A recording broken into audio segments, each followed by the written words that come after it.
Hello everyone, welcome to Deepa's kitchen.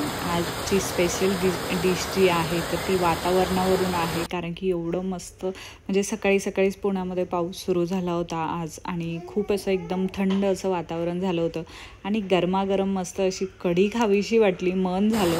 तर मस्त अशी कढी पकोडा जी रेसिपी आहे तर ती मी आज तुमच्यासोबत शेअर करते आहे। तर व्हिडिओ जो आहे तर तो स्किप न करता व्यवस्थित पूर्ण नक्की बघा। तर इथे मी पहिले काय केलं आहे की भज्यांचं पीठ भिजवून घेतलं आहे पहिले, की सिंपल म्हणजे जास्त काही त्याच्यामध्ये मसाले वगैरे नाही ॲड केलेत। कांदा, हिरवी मिरची, कोथिंबीर, ओवा आणि बेसन चांगलं मिक्स करून घेतलं आणि भज्याचं पीठ जे आहे तर ते साईडने भिजवून ठेवून दिलं होतं आणि सोडा मी लास्टला टाकणार आहे। तर इथे मी जी कढी बनवणार आहे ना तर त्याच्यामध्ये पेस्ट टाकावी लागते। तर सिंपल पेस्ट आहे। लसण घेतलं आहे, लसणाच्या पाकळ्या घेतल्यात कमीत कमी 5 ते 6, हिरव्या मिरच्या घेतल्यात, आपल्या चवीनुसार हिरव्या मिरच्या घ्यायच्या आहे आणि कोथिंबीर असेल तर कोथिंबीर घ्यायची। माझ्याकडे काड्या होत्या कोथिंबीरच्या तर मी त्याच टाकल्यात आणि जिरे घ्यायचे 2 चम्मच। जिऱ्यांनी ना टेस्ट जी आहे ना कढीची एकदम भारी लागते, तर जिरं जे आहे तर ते आवर्जून घ्या आणि चांगली त्याची पेस्ट काढून घ्यायची आहे, बारीक अशी पेस्ट काढून घ्यायची आहे, जेणेकरून जे जाडसर असेल ना तर ते कढीमध्ये बनवू ना आपण कढी तर तेव्हा ते व्यवस्थित दिसणार नाही। आणि त्याच्यानंतर इथे मी दही जे आहे ना तर ते घरीच बनवलेलं असतं माझं घरी, म्हणजे घरीच मी दही बनवत असते। तर मस्त असं 2 चम्मच दही घ्यायचे, मोठ्या साईजचा 1 चमचा घेतला आहे मी, त्या चम्मचनी दही घेतलं आहे 2 चम्मच आणि त्याला चांगलं असं मिक्स करून घ्यायचं आहे। त्याच्यात जे गाठी वगैरे असतात ना त्याला चांगलं मिक्स करून घ्यायचं आहे। मिक्स केल्याच्या नंतर 2 चम्मच आपण दही घेतलं आहे, त्याच्या अर्धं बेसन घ्यायचं आहे। मी इथे 1 चम्मच बेसन घेतलं आहे। तर बेसन याच्यासाठी की छान ती कढी जी आहे तर ती आवळून येते, त्याच्यामध्ये थोडासा थिकनेस येतो त्याच्यासाठी। आणि बेसन टाकल्याच्यानंतर मिक्स करून घ्यायचं हलकंसं। त्याच्यानंतर जी आपण पेस्ट बनवली होती ना, लसण, हिरवी मिरची, कोथिंबीर आणि जिरे टाकून, तर ती पेस्ट त्या दह्यामध्ये आणि बेसनाच्या मिश्रणामध्ये त्याच्यात टाकायचे, हलकंसं मिक्स करायचे आणि परत त्याच्यामध्ये हळद टाकायची। तर हळद याच्यातच टाकायची, फोडणीला वगैरे नाही टाकायची। जेव्हा आपण त्याचं मिश्रण बनवतो ना त्याच्यामध्येच टाकायचं आहे। थोडंसं पाणी मिक्सरमध्येच त्याच्यात थोडंसं पाणी टाकायचं आणि त्याला विसळून त्या मिश्रणामध्ये त्याच्यात ॲड करायचं आहे। परत त्याला चांगलं असं मिक्स करून घ्यायचं आहे।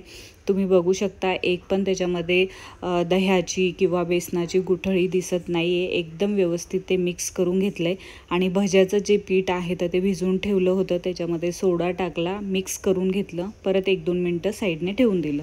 लगेच आपण कढीला फोडणी देऊया। खूप सिंपल फोडणी आहे। तेल टाकलं आहे कढईमध्ये, जिरा, मोहरी, कढीपत्ता आणि त्याच्यानंतर 2 लाल मिरच्या टाकल्या आणि छान मोहरीला जे आहे ना तर ते एकदम तडतडू द्यायचे। त्याच्यानंतर त्याच्यामध्ये जे मिश्रण आपण बनवून ठेवलं होतं दह्याचं, परत त्याच्यानंतर बेसन टाकलं होतं आणि जी पेस्ट बनवलेली होती ती, तर ते मिश्रण चांगलं मिक्स करून ते त्या तडक्यामध्ये टाकायचे।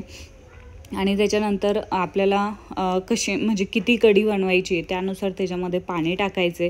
जर तुम्ही खूपच जास्त कढी बनवत असेल तर दही आणि जे बेसनचं प्रमाण आहे तर ते वाढवा। आणि जर तुम्हाला कढी जी आहे तर ती हलकीशी थिक आवडत असेल, म्हणजे एकदम अशी थोडीशी घट्टसर आवडत असेल, तर तुम्ही याच्यामध्ये बेसन थोडंसं अजून ॲड करू शकता। पण इथे मी एकदम मस्त पातळ अशी कढी बनवणार आहे, जास्त काही पतली बनवणार नाही आहे, कारण की मला जी कढी आहे ना तर ती खूप जास्त अशी घट्टसर नाही आवडत, पातळच कढी आवडती। त्याच्यानंतर त्याच्यामध्ये चवीपुरतं मीठ टाकायचे आणि भरपूर अशी कोथिंबीर टाकायची आहे बारीक चिरलेली आणि छान त्याला कमी गॅसवर उकळू द्यायचे, छान त्याला उकळी फुटू द्यायची आहे। आणि इथे बघू शकता तुम्ही, मी एका साईडने ठेवून दिलं आहे त्याला कमी गॅसवर आणि इथे कढी जी आहे तर ती कमीत कमी 7 ते 8 मिनटं चांगली उकळू द्यायची आहे। आणि एका साईडने बघू शकता की मी लगेच भजी जी आहे कढीसाठी, म्हणजे कढीमध्ये आपण जी भजी टाकतो ना तर ती भजी जी आहे तर ती तळून घेते आहे। तर ती पण छान कमी गॅसवर तळून घ्यायची आहे आणि छान तळू द्यायची आहे। वरच्या साईडने एकदम गॅस फुल नाही ठेवायचा आहे, नाही तर काय होतं ना की वरच्या साईडनेच जी भजी आहे तर ती म्हणजे त्याचा एकदम लालसर कलर येतो आणि आतून ती कच्चीच राहतात। तर त्याच्यासाठी काय करायचं आहे की मीडियम गॅस ठेवायचा आहे आणि छान ती भजी आहे तर ती तळून घ्यायची आहे। तर मी लगेच त्याच्यामध्ये पण 1 हिरवी मिरची मी तळून घेते आहे मोठ्या साईजची। आणि कढी बघू शकता मस्त अशी कढी जी आहे तर ती बनवून तयार झाली आहे। तुम्हाला थोडीशी अजून थिक पाहिजे असेल तर त्याला थोडंसं अजून 3-4 मिनटं उकळू द्या. छान ती थिक होते आणि त्याचं म्हणजे जो वास आहे ना कढीचा खूप भारी येत होता आणि दही जे आहे ना तर ते आंबट होतं. तर ती कढी जी आहे तर ती एकदम कढीसारखीच लागत होती. आंबट मस्त अशी कढी लागत होती. त्याच्यानंतर मी भजे जे आहे ना ते कढीमध्ये नाही ॲड केले. तुम्हाला जर का एकदम असे ज्युसी त्याच्यातले जे भजे आहे तर तसे आवडत असेल तर तुम्ही डायरेक्टली कढीमध्ये भजे ॲड करू शकता. पण मी तसं नाही केलं कारण की मला जास्त एकदम असे कढीमध्ये भजे टाकले ना तर ते जास्त सॉफ्ट होतात म्हणून मला तसे आवडत नाही. मी वरतूनच त्याच्यावर कढी टाकली आणि मस्त भरलेली शेंगदाण्याची मिरची घेतली आहे आणि छान मस्त जेवण केलं आहे. स्वस्त रहा, मस्त रहा, चांगलं जेवण करा. थँक्यू.